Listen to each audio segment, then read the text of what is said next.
Today I have my family's favorite drinks. My wife loves to drink water, drinks it every day, and I love my Code Red and drink it almost every day. And it's an interesting thing with these bottles. You know, if you open the lid of each one of them, nothing too exciting happens out of the ordinary. But you create an outside external stimulus, a disruption, or as we're talking about in the series, a new normal, then it's interesting. You take the lids off these bottles now, and the response is quite different. I love water. No matter how much you shake it, you open the lid, it's pretty much the same. But Code Red, when it becomes in this new normal, you open the lid and the craziness begins. Now, don't miss this. We didn't add anything to either one of these bottles. What came flowing out of them was something that was already deep within inside of them. The only difference was how they responded to this external circumstances that are around them. Today we're going to look at the life of Moses. And at the end of his life, it's a sad story really for anybody who's a leader or anybody who is an influencer. At the end of the day, some external circumstances continue to come his way. And when the lid of his life opens up at the very end, what pours out is not the humility and the fruit of the Spirit which Moses wanted his life to be characterized by. And the same is true for us. As our life gets shaken up in different ways and we open the lid of our lives, one or two things is going to come out. We're either going to get the fruit of the Spirit or the deeds of the flesh that are come pouring out. Nothing externally was added. It was what was inside that just came and became evident when the shaking came. You know, this last month in our country, and specifically these last couple of weeks, we've had a lot of shaking, and what has come out of the bottle has been, boy, it's been some of the best and some of the worst of humanity. I mean, some of the worst things that we've seen have been inexcusable acts of racism that have led to murder, the destruction, the fear, the unbridled rage, the self-serving, opportunistic things that are dividing our country. And some of the greatest and best things that we have seen that have come flowing out have been a new level of compassion and understanding, acts of bravery and protection and prayer in a new and a fresh way. And can I confess to you that, boy, you know, over this last week, I've had probably a little bit of both come spewing out of my bottle. I've had feelings of anger and despair that were probably at levels that weren't the most godly. And then I've had moments of compassion and where hope has come. And it's been in these moments and really these times, I'm just reminded this. I'm reminded how broken we are as a people. I'm reminded of the devastation of sin in the heart of man. Shouldn't surprise us. Jeremiah chapter 17 says this, "For the heart of man is desperately wicked. Who can know it?" A little later on in the New Testament, in the book of Romans, the Apostle Paul in Romans chapter 1 describes what a broken, sinful heart looks like. And as I was looking over that this week, listen, all the things that you and I are experiencing and seeing on the TV in front of us every night are things that are described right here in Romans chapter 1. Since they thought it was foolish to acknowledge God, he abandoned them to their foolish thinking and let them do things that should never be done. Their lives became full of every kind of wickedness, sin, greed, hate, envy, murder, quarreling, deception, malice, behavior, and gossip. They are backstabbers, haters of God, insolent, proud, and boastful. This is crazy. They invent new ways of sinning and they disobey their parents. They refuse to understand. They break their promises. They're heartless and have no mercy. They know God's justice requires that those who do these things deserve to die, yet they do them anyways. And worse yet, they encourage others to do them also. See, at times, I think if we're not careful, we forget that we are born with a sin nature, that we live in a fallen and live in a broken world. We tend to think about the morality of man, that it's the evolution of morality, right? We started off in the pits, and every year and every decade and every generation is getting to be more godly. Listen, the Bible teaches the exact opposite is true. It's a de-evolution. We started up high, and now we have fallen low. We started walking with God in the garden, and now we're killing our brothers and sisters in our streets. The heart of man is desperately wicked. Because of the sin nature, can I just remind you, listen, the human condition is getting worse and not better. And apart from God, it will continue to spiral down. In fact, even in this passage that we've been looking at over these last couple weeks, I'm reminded of the condition we find the nation of Israel. while they're living in Egypt. Think about this. They were children being killed by Pharaoh simply because of the color of their skin and their gender. They were being thrown into the Nile River. Slavery was rampant. The abuse of people was mainstay every day. There was the oppression of women. They worshiped pagan idols, and on they go. The depravity of man, the injustice of our world was everywhere, all the way back in the book of Exodus. So how do we fight the injustices of this world? Well, listen, this is so important. We've got to connect the cause with the condition of the human heart. And the human heart will only change through the power and the truth of the gospel that's going. That reconciliation is found in transformation. And it's the transformation of our hearts and the transformation of our lives. And so today, what I want to do during our time is I want to take this macro issue that's facing our world and really zoom it into a micro issue dealing with your heart and in my heart, and how you and I can see change and make change.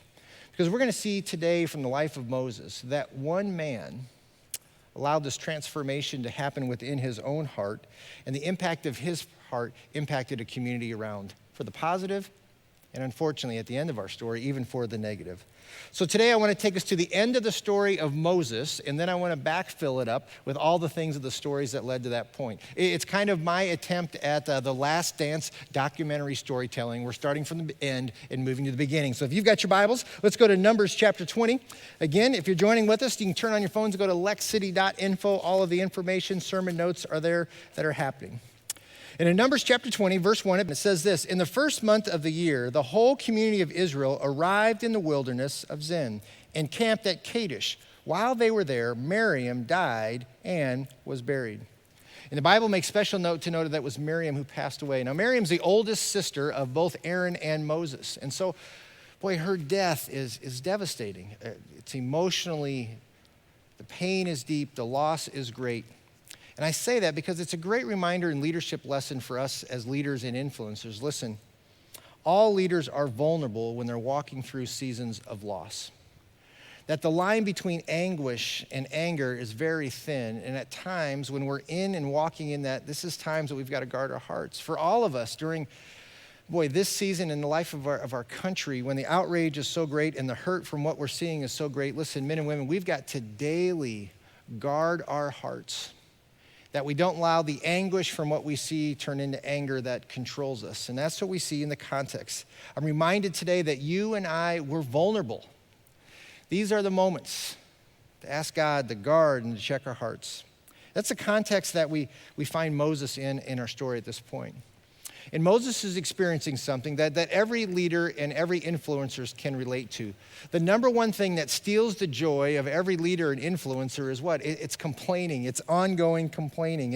It steals the effectiveness, and it steals the joy of leading. And this is the context that we find Moses there. In verse 2, he says this: "People say there was no water for the people to drink at that place, so they rebelled against Moses and Aaron. The people blamed Moses and said, 'If only we had died in the Lord's presence with our brothers. Why have you brought us, this congregation of the Lord's people, into the wilderness to die, along with all of our livestock? Why did you make us leave Egypt and bring us here to this terrible place? This land has no grain, no figs, no grapes, no pomegranates, and no water to drink.'" Verse 6. "And Moses and Aaron turned away from the people and went to the entrance of the tabernacle, where they fell face down on the ground. Then the glorious presence of the Lord appeared to them, and the Lord said to Moses, 'You and Aaron must take the staff and assemble the entire community.' Now listen to this important instruction. 'As the people watch, speak to the rock over there, and it will pour out its water. You will provide enough water for the rock to satisfy the whole community and their livestock.' So Moses did as he was told. He took the staff from the place where he had kept it before the Lord. Then he and Aaron summoned the people to come and gather at the rock. Now listen to this progression. 'Listen, you rebels,' he shouted. 'We must bring you water from this rock.' Then Moses raised his hand, struck the rock twice with the staff, and water gushed out. So the entire community and their livestock drank their fill." And you see the progression in Moses' sin. It started with the frustration that over time leads to anger, and that's the sin that causes him not to lead the people into the promised land. Now don't miss this. God's judgment was not simply on Moses, it was also on Aaron. Look at the progression that we see. Go back to this verse. We'll see three things happen. They first of all, is that they lose a love for the people that God called them to lead. "Listen, you rebels." Then he says, must we? In other words, they bring themselves into a point of position of power and change. We are the ones that are going to bring water from the rock. And they did this dangerous thing. They moved the focus of their people from their God to their leaders. What makes this such a stern warning for us as leaders and influencers is think about just a little bit earlier in Numbers chapter 12, God refers to Moses as the humblest man who had ever lived. And now, with the frustrations, all the shakings and things going on in his life, over a period of time, what comes out is this deep-rooted pride, this sense of entitlement that ultimately cost Moses the opportunity to move into the promised land. Verse 12, but the Lord said to Moses and Aaron, because you did not trust me enough to demonstrate my holiness to the people of Israel, you will not lead them into the land that I am giving them. So that's the end of the story. It's a sad story of one of the greatest leaders who ever lived. His legacy is that he wasn't able to complete it because of the sin of pride that came out of his heart. But I want to now say, what got him to that point? How did he go from the humblest of men to a man that was so angry and frustrated? So let's go back to the beginning of the story. It's where we really were last week. Remember, God was providing on a daily basis for the nation of Israel, both quail and both manna every morning, and yet the grumbling begins. And I want to go back and look at where the grumbling begins and pay special attention to see the progression and how the grumbling begins to spread. So let's go to Numbers chapter 11, verse 4, and it simply says this.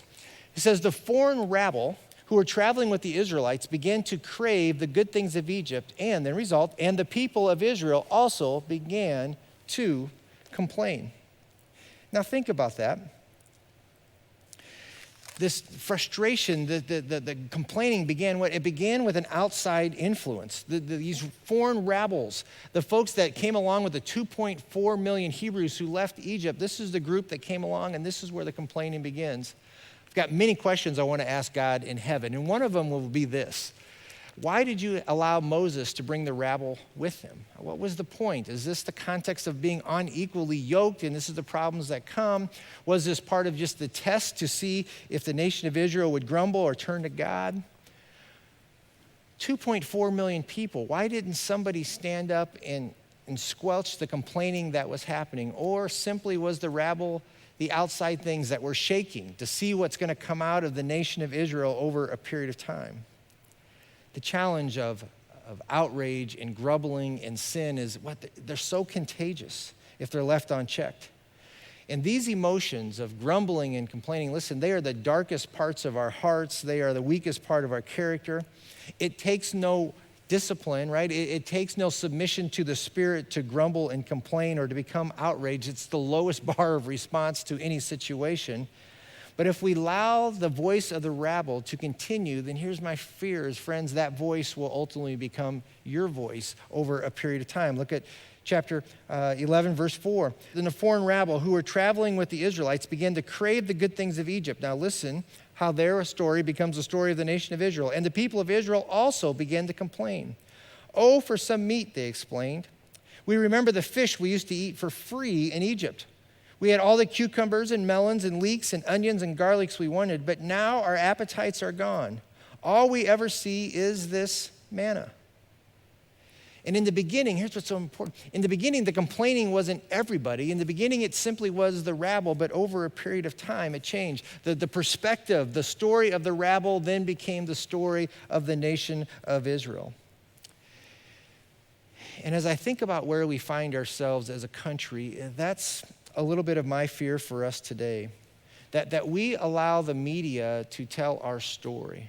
That we allow them to tell us what we should think and how we should feel and how we should react to one another. See, regardless of your race, we've been given images, we've been given words that are supposed to provoke in us a response, provoke in us an anger or an outrage to the things around us. It tells us how we're supposed to feel, and this is what's even more dangerous. I think it tells us how we think other people are feeling towards us if we listen to the rabble. But listen, what I see on the news every day, that's not my story. That's not the story I want told about my life. The story I see continues to lead me towards anger and division, but that's not what I'm experiencing in my life. I want my story to include things like humility and repentance, forgiveness and understanding. I want my story to include the commands of Jesus to love my neighbor as myself. And the challenge of that is that requires a relationship, right? That requires a friendships. That requires sitting and talking and listening and learning and appreciating and valuing the differences amongst us. When I listen to the voice of the rabble, it keeps telling me that, listen, that the anger between us will never go away, that there's no hope for the relationships that are broken within our city and within our community. But that's not my story. You see, I drive Uber a couple nights a week.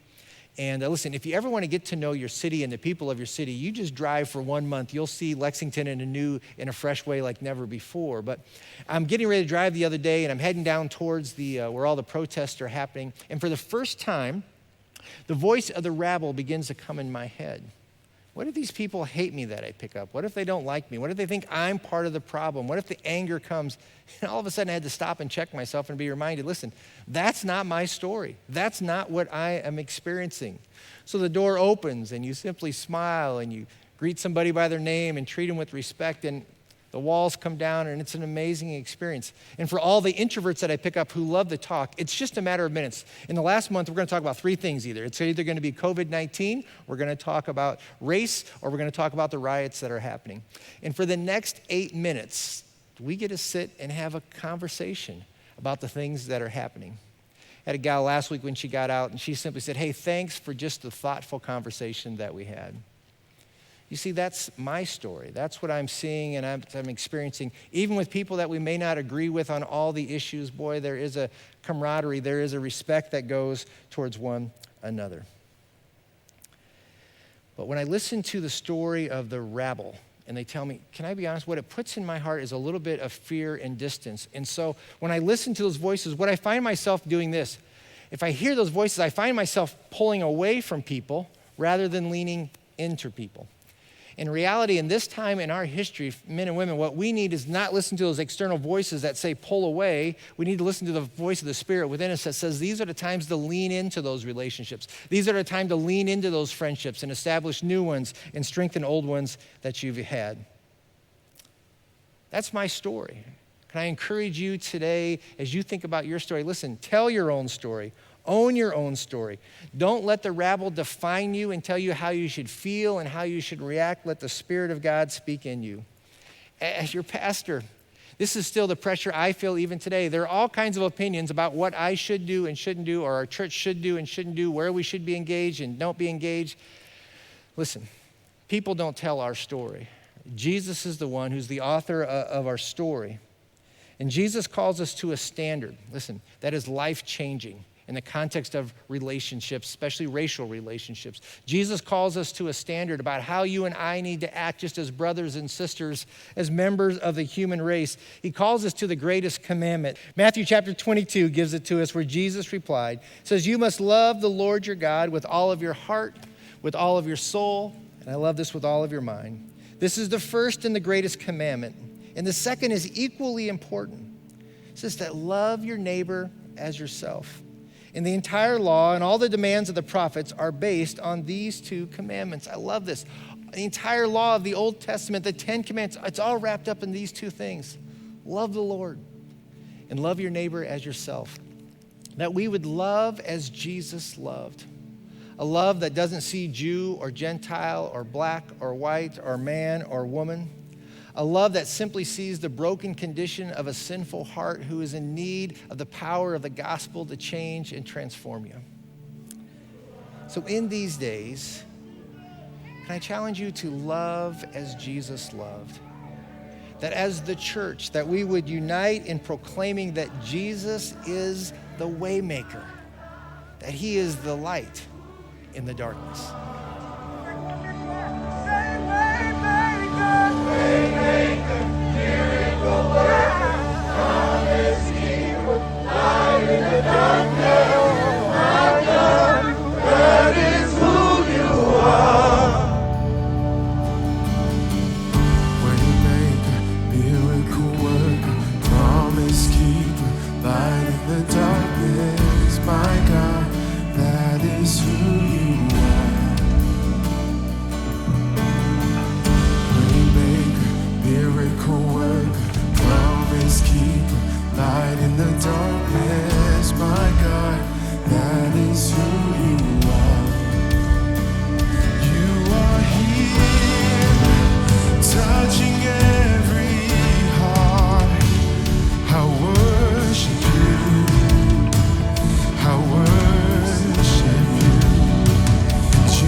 my God, that is who you are. Waymaker, miracle worker, promise keeper, light in the darkness, my God, that is who you are. Even when I don't see it, you're working. And even when I don't feel it, you're working. You never stop working. You never stop working. And even when I don't see it, you're working. And even when I don't feel it, you're working. You never stop working. You never stop working. And even when I don't see it, you're working. And even when I don't feel it, you're working. You never stop working. You never stop working. Even when I don't see it, you're working. And even when I don't feel it, you're working. You never stop working. You never stop working. Waymaker, miracle worker, promise keeper, light in the darkness, my God, that is who you are. Waymaker, miracle worker, promise keeper, light in the darkness, my God, that is who you are. That is who you are. That is who you are. That is who you are. That is who you are. That is who you are. That is who you are. That is who you are. That is who you